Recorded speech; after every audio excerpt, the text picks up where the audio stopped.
Hi y'all, I'm Sean with Big Daddy Unlimited, and today we want to do a video that we're actually going to dedicate to good old Robert O'Rourke, who he made a mistake back last year, actually 2 years ago, 2019. He made the mistake of saying that you can't own a grenade launcher or drive a tank down the street. Well, we can help you out with the tank and get you one of those to drive down the street, but we can especially help you out with getting yourself an M203 40mm grenade launcher.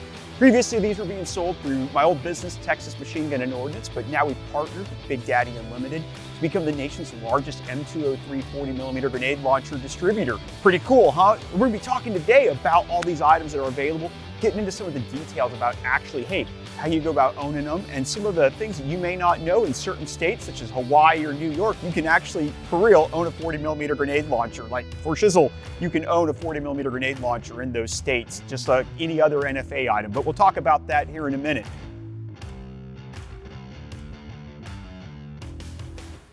So, one of the things with TXMG over the last 5 years we did the business, we always got that, why would you buy that? That's pointless. And yeah, no kidding, duh. It's pointless to own an M203 40mm grenade launcher. You don't buy this because you have some sort of overwhelming need for a 40mm grenade launcher. You buy it because it's freaking awesome. It's conspicuous consumption, or as I've said before, it's like baller, shot caller, 20-inch blade on an Impala. I love that song.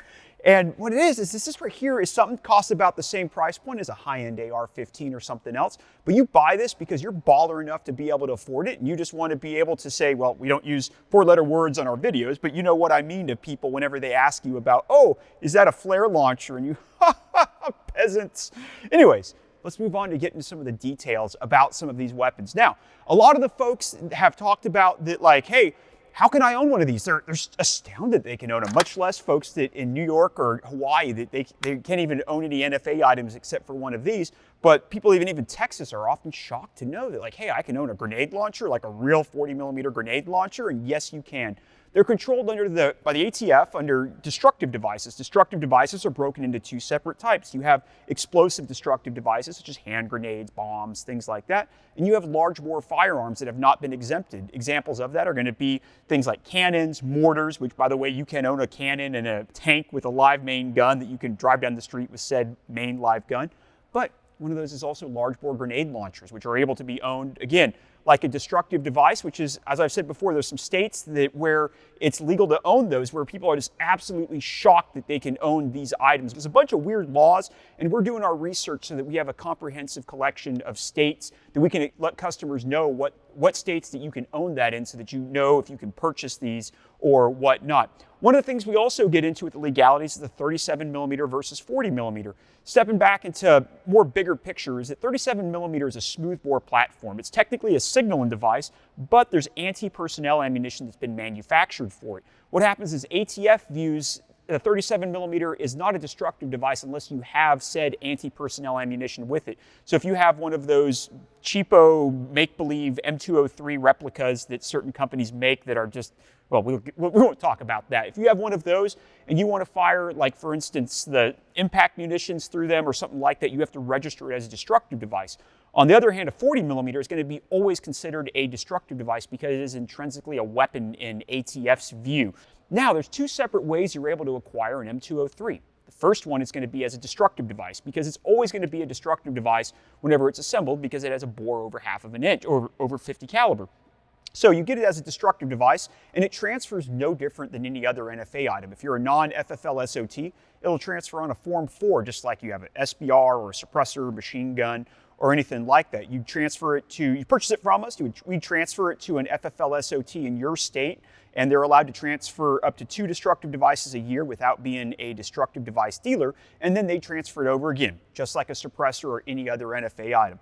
The other way you can get it is as a Title I receiver. Now, as a Title I receiver, it's kind of funny that where a lot of folks think that NFA items are always NFA items no matter what, but actually if you look into ATF regulations, they're only NFA items whenever they're configured as an NFA item. The exception to that would be machine guns and silencers that are always machine guns or silencers in and of themselves. But a destructive device, same as a short barrel rifle or a short barrel shotgun, you pull off the item that makes it into a destructive device, said barrel, it reverts to a Title I firearm receiver. What does that mean, Title I firearm receiver?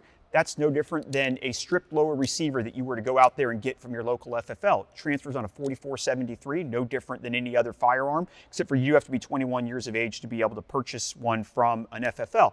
But what you do is you purchase this right here from us as a Title I firearm receiver. We send it to your local FFL. They transfer it over, no differently than any other firearm that you'd purchase from us. And then what you do before you can legally register or legally assemble it into a destructive device by adding the barrel onto there, you file an ATF Form 1. A Form 1 is different than a Form 4. The Form 4 is a tax-paid transfer from a non-licensee to either from an FFL or another non-licensee to someone in your state, tax-paid $200 tax stamp. The Form 1, on the other hand, is basically saying, dear ATF, I would like to make this NFA item. You can file that in e-forms. Typically, turnaround times are about 30 days. So you're able to go from getting this Title I receiver, you get the barrel sent to your house. Once your Form 1 is approved, you're able to mate them together, and you've got yourself a complete M203 40mm grenade launcher. The one thing you're going to have to do if you file a Form 1 is you'll make sure that you get it engraved with your manufacturer information, no different than you would do for either a short barrel shotgun, short barrel rifle, or a Form 1 suppressor that many of y'all have done. Now, one of the things is it's available in a bunch of different flavors. Primarily, you have a 12-inch barreled version. This right here is the traditional military one. This is our Tony Montana version. We're working on getting a complete version of this where we can sell you everything you're ready to use to defend your house from a pesky Bolivian drug lord who wants to come by and get revenge for what happened in New York. So you got the 12-inch barrel. Again, that's the military style. You have the 9-inch barrel model that is such as this right here. There's no real difference in the way that it performs. The 40 by 46 millimeter cartridge is a low pressure cartridge based on a 38 Smith & Wesson blank. And what it does not require the barrel length. It's not like a 5.56 where to properly perform, it needs a lot of barrel for it to be able to get velocity. With this right here, the difference between a 9 and a 12-inch, the way that it flies, there's no practical difference, and so you don't lose any range or effectiveness. And moving on to the different types. Now you have the rail-mounted ones right here. These right here will affix to any sort of Picatinny rail system. However, whenever you're using it, you want to make sure that you put it on a sturdy rail system, something that this right here from LMT with their MRP, where this is a MRP platform where it's a single piece receiver and there's no sort of play between the rail mounts and the receiver. That gives it the sturdiness to be able to withstand the recoil of a 781, the chalk rounds, which actually is pretty substantial. I've had a friend of mine, he put an M203 on a KAC system, such as this right here on an M4, and it had the clamshell type. Whenever he fired it under recoil, it actually sheared off, and it almost hurt him when it came back doing that, so it will damage the weapon. So if you're going to be putting on a rail-mounted system, make sure that you do that on a sturdy one. The other option is going to be the barrel-mounted one, which we have is the traditional military style right here that has the whole handguard that works in conjunction with it. There's also a quick detach mount that we have that's available, and that right there will work for a 14.5 or 16-inch carbine length barrel where you can affix the barrel-mounted system to it. The other option is the standalone option. This right here is an aftermarket one that came out of Israel. We don't have any of the LMT ones with us, but we'll have those in stock pretty soon. We'll do a separate video on those. But the LMT ones are really high-end, very well-made standalone system. And this one right here mates with the barrel-mounted version. There's also ones that go with the rail-mounted system. And the LMT one, you can get that with, again, both the barrel-mounted and rail-mounted versions. And the standalone version is what's required to be used in, for instance, in New York State. My reading of the regulations is that they don't allow a grenade launcher to be mounted to a weapon. It has to be used as a standalone item, but this is where, again, you may want to consult with a lawyer in your specific state. So there's a bunch of different options that are available for the way that you can get it. We're working on getting that stuff in stock, and our apologies if you look at the website and something's out of stock. We are working as hard as we can to be able to get these items into you so that you can get the exact type of grenade launcher that you'd like. So moving on, for how do you actually go about hitting something with this? Now, if you get a good grenadier in the military, they fired enough rounds they can Kentucky windage it, like in Apocalypse Now, where you see the dude who takes the M79 and hits Charlie with it with just by the noise. You can get that good, but that's going to take a while for you to do. The primary ways that you go about firing it, you've got the sight system right here, which is the flip-up system, where you have this sight right here where you select the range, mate it up with the front post of this, and fire it off, and you're going to get a pretty general impact in the same area. You can do some tweaking with it. Each weapon hits on its own way, so you'll want to fire it if you get that feel for it. The other option is the quadrant sights that you have right here. These right here are mounted to the side of an M16A1 carrying handle, but they can also be had in a rail-mounted version that will interface with the quad rail on the side so that you can use those. The other option mounted on the standalone here is a bit of a fancy option, and this right here is a sight from the military where you can go out there and select the distance you want it to go. This right here has to be zeroed in, but this is more of that high-end use. Most of y'all are going to be going out there and just firing off stuff out at the range and whatnot. So moving on to some of the FAQs that we get from a lot of folks. Do I need to have an FFL SOT for this? No, you can have this right here just like as a private citizen as long as your state allows it. There's no federal control on that other than it being registered as a destructive device. We had a lot of folks that think that you have to go out there just like a post-sample machine gun or something. You need additional documentation besides just a Form 4 to have it, but no, you can go out there and get it, and you're able to get it as a Title I firearm receiver from any FFL in the country. And I said before, any FFL SOT can transfer up to 2 destructive devices a year. That also means that if you're an FFL SOT, that you're able to get those, if you want to have one to have hanging around the place, you're able to get one on a Form 3, tax-free from the ATF. So it's really easy for folks to go out there and get one of these, to go out there and have a really good time. Another thing that we've heard before, we're going to do another video where we talk about the different types of ammunition, but I've had some weird rumors that I hear where something like this right here, which is the M781 chalk round, that this is a destructive device by the ATF.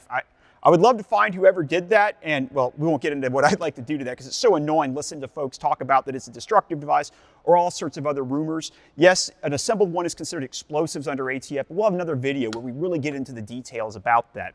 And also with the 37mm launcher, there's some 37mm launchers that are out there. LMT makes a high quality 37mm launcher. However, we won't be carrying that because, well, we're an ordnance company. We're not a toy company. The LMT is the best 37mm launcher that's out there that I've seen. I've seen a whole bunch of them, and most of them on the market really aren't that great. One of the issues, though, is that right there, that 37mm launcher can never be converted over to 40mm because ATF won't allow them to make it where, hey, you can just sell this over the counter, have it, or sorry, not over the counter, but just delivered to your home without any paperwork, something you can just pull off that 37mm barrel and switch it out. We're working on getting a 37mm barrel that's compatible with the 40mm launcher, but that's still something that we're working on. We hope to have that in the future. And the final one is that we get police departments. A lot of guys, hey, they use the M203 in the military, and that's what they're used to using. They want to get an M203 for a less lethal application. Well, the M203 is a really poor application or use of that because it's a weapon. It's typically either you're walking around with something like this right here. Everyone knows that this is a, well, not everyone, but most people that have any sort of experience from the military is going to be thinking, oh my God, the cops are rolling around with a grenade launcher. Or if you have the weapon mounted, or you have it mounted to a weapon and you're walking around with a long gun with this right here looking like a grenade launcher, people are going to think it's a very militarized presence versus if you have a dedicated launcher such as this right here. This is a ALS, less lethal launcher. Something like this is more inconspicuous and it doesn't look like a grenade launcher whenever you're employing it. Also, a lot of the less lethal rounds, they're longer than the 40x46mm. And this right here is a certain length that's designed to fit into those chambers for them with the M203. Some of the other rounds are much longer and they won't actually chamber into an M203.